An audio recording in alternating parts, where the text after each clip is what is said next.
It happens here in Boston, the greatest sports town in the world, where championships are not simply appreciated, they are demanded.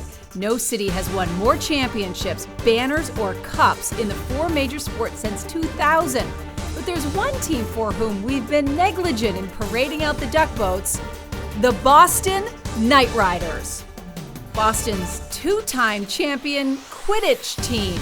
Yes, that's right, Quidditch, as in the fantastical sport from the world of Harry Potter. Quidditch is a co-ed, full-contact sport. It's kind of like a combination between the sports of dodgeball, basketball, and hockey. To understand the sport, it's best to understand what it's not. And the players, they have heard it all. A lot of people are like, oh, who do you pretend to be? They think we're cosplayers. So they're like, oh, are you Hermione? Do you play for Gryffindor? Do you fly?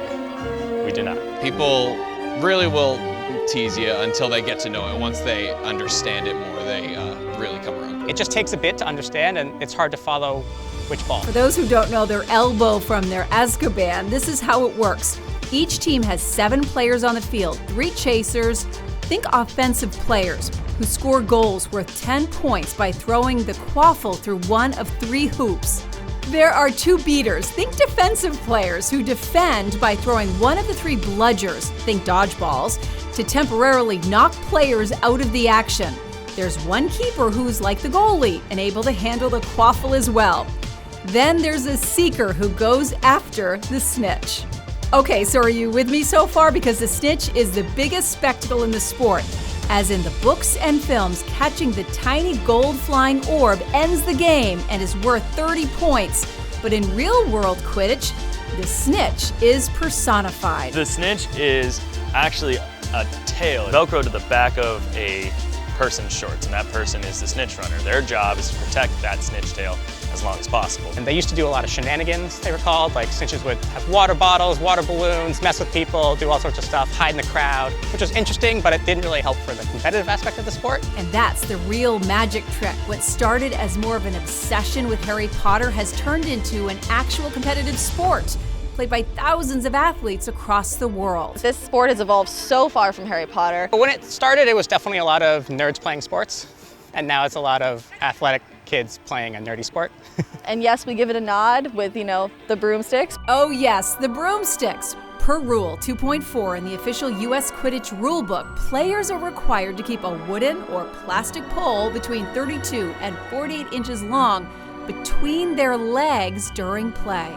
Every sport has it. In soccer, you can't use your hands. Basketball, you can't move without dribbling. Like, every sport has some type of handicap, and so for Quidditch, our handicap is the broom. It takes a bit to adapt. I'd say it probably takes a year to get used to it. Beyond the potential broom hazards, it does take some serious sorcerer's stones to play this game. It's a full contact co-ed sport. People have really gotten serious injuries. I've broken a finger, people have torn ACLs, concussions are a big thing. It's no longer just geeks and capes like it was when it started.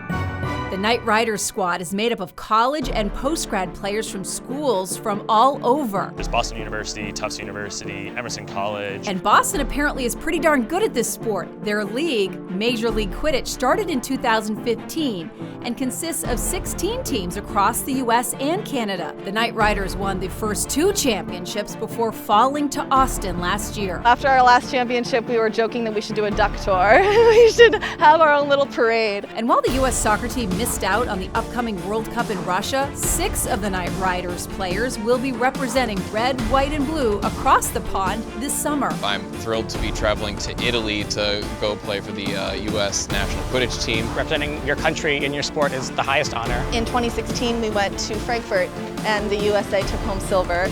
And that was a real kick in the butt. A lot of people thought we had the country down, so it's a lot more motivation this time to go. But first, these Knight Riders have to focus on the regular season, which kicks off this Saturday in South Boston as they take on their rivals, not from Slytherin, but from where else?